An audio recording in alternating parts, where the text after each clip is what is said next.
What's up, everybody? Today I want to talk about the credit card set certification through IronMind. I have no skin in the game on this. I really don't care anymore. I am certified. I certified under the original rules, and I have no desire to recertify with a credit card, even though some people have done that, and I think it's cool. It's just not anything I'm interested in. However, I got a mega comment from someone, meaning it's multiple paragraphs, and they feel pretty passionate about this. I just wanted to weigh in on it. I'm going to go ahead and read the comment. I'm going to give some of my viewpoints, but I'd like to know what you all think as well. So please feel free to leave a comment below. While you're doing that, if you'd like a copy of my 8-week training program video, then you can leave a comment that says 8 weeks, and I will reply with a link for you to access that.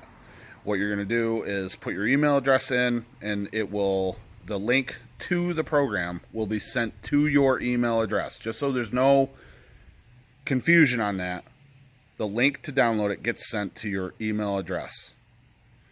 All right, so this comment is from Mega Victory 1. I don't know this person, absolutely no idea who this person is, but they put it on a video where I talk about gripper training. They said, a credit card set involves two factors: one, strength; two, biomechanics. If the hand is 7 inches from wrist to middle fingertip, that is small, and a biomechanical disadvantage to someone with a 7.5 or larger hand. I think that makes perfect sense. Yes, a smaller hand is going to be at a disadvantage. The only way to even the field is to use a credit card about 3/4 the width, and or to make the grippers with a more narrow width, similar to the Grip Genie narrow grippers. I'm not familiar with Grip Genie narrow grippers. Don't know anything about them. Never seen them. Sounds like they got a narrower spread. I don't collect grippers anymore. I've got what I got, so I just don't have experience with those. But I can tell you that the narrower grippers that I have used in the past are easier to close than something with a wider spread. A small hand person may have to start at their fingertips. A larger hand person may be in a stronger position. This is a major biomechanical advantage. This goes without saying. That's why you will never see me run a contest ever again with the credit card set. The only time I ever did this is when the set first changed. It was back in 2006, and we have never done that again. Anything like that, it's going to put the smaller handed people at a major disadvantage, and it's going to hurt them in the contest. So I really do my best when I select events to try to eliminate things like that where it's such a disadvantage for smaller handed individuals. He goes on, if you test both a digital dynamometer and adjust width to be in the same biomechanical position, it is highly likely that the smaller hand individual could test 20 plus pounds more than the larger hand. So who has the stronger grip? I don't know if that's true. I don't know if you put it at a narrow setting, the smaller handed person is going to always test more. It's possible that they would. Without a doubt, there's tons of people that perform better on dynamometers than I do, even though I close heavier grippers than they do. So it's entirely possible that by changing the settings, dynamometers would show that smaller handed people could out-crush larger handed people. The same logic for a squatter who is 5'4" and one is 6 foot, but requiring the 5'4" squatter to unbrace at the same height as the 6 foot squatter. That's kind of an incomplete sentence. The short guy has to lift the weight out on his toes. This has less to do with strength than biomechanics. I'm not going to argue that one. If IronMind wanted to test grip limit strength, apples to apples, then everyone would need to have the same starting point. They do have the same starting point now. It's the credit card width. But I think I get what you're talking about. A same fair starting point would be better. Honestly, I don't think there was anything wrong with what they did originally, having to show the last inch open. But I think the best practice is using a set block like we do in Grip Sport International.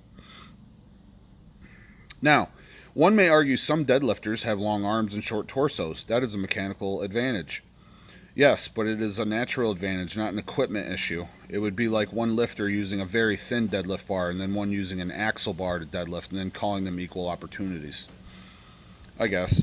So with COC, the biomechanical issues need to be eliminated. The best approach is to drop to a 3/4 width credit card versus changing the gripper width. I go back to either parallel handles or 20 millimeter block or something like that. That way you don't even need the credit card. Would more certify? Absolutely. The smaller hand guys who are often stronger now have a fair chance. If that is a problem, throw out the COC and go with a dynamometer and test all out strength. They're not going to go to a dynamometer, bro. They want to sell grippers. Come on. Think about it. Use your head for something besides a hat rack, pal. And I really don't understand why you're saying that smaller handed guys who are often stronger. How do you know they're stronger? I guess if you put them on a fair setup, you would be able to tell. And I agree that the credit card width is too wide to tell who's truly stronger. But this is what I responded to them in the comments. You'll have to take that up with Iron Mind. Like, I really don't know why people send this stuff to me. I am not part of Iron Mind. I don't help them. I don't work with them. I don't promote them. I talk about stuff that will help you get better at the grip events and help you close bigger grippers. But like, I haven't communicated with Iron Mind since, like, I don't know, 2017, 2019, something like that. So, I appreciate you putting the opinion out there, and I appreciate you watching and commenting on the videos, but this opinion stuff is not going to go any further than this YouTube channel. So in my reply, I suggested they reach out to Iron Mind. So in closing, look, you have to take the gripper certification for what it is. It's a test of crushing strength at a width that Iron Mind decides. That's what they want.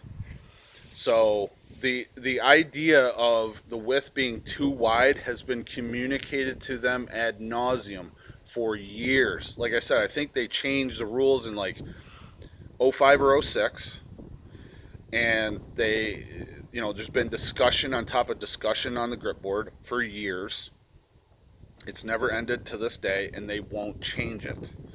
So I don't think they're ever going to change it, but they might if you reach out to them directly and propose this kind of stuff to them, but not by going through other channels such as my YouTube channel, or other users' YouTube channels. It's just not going to happen that way. So the decision you need to make is whether or not you want to continue training for that certification. And the fact of the matter is, if you have something like 7 or even 7.5 inch hands, it might take you 10 years or more to develop the strength that you need in order to close these grippers. What I suggest is you make sure that your technique is rock solid, that you're optimizing your training, and even get a resource such as Operation Gripper Certification, which I sell in my store, or Crush, Total Gripper Domination, which I sell in my store, or Cadence-Based Training, which is an 8-week gripper training program that I sell in my store. These are resources that'll help standardize your training and really target the weaknesses that you might have aside from your hand size. Target the weaknesses in your technique, weaknesses in strength across the varying parts of the sweep. Bring your weaknesses up and increase your crushing strength overall. So that's how I can be of the most assistance to you. But I cut off communications with Iron Mind years ago. Like, nothing that they do really has anything to do with me anymore. Aside from the fact that we use some of their equipment in grip sport. I mean, I don't even know if they've put out new stuff in the last few years. I don't know if they've changed any rules in the last few years. The only thing that I can see is when people start getting close to their untouchable feats, they make the rules harder so that people won't accomplish those feats, those certifications. The only thing that they've been the only thing that they've done that I'm aware of that seemed like a good idea was they made the Crush to Dust certification harder, but they didn't do away with the old one. So they made a tougher one that you could train for with, I don't even know what the numbers are. I just know that the old one was pretty challenging, especially the Rolling Thunder. The Rolling Thunder was light years harder than the numbers needed on the gripper and on the hub, but they increased the challenge level of all three to give other people something else to strive for, which was cool.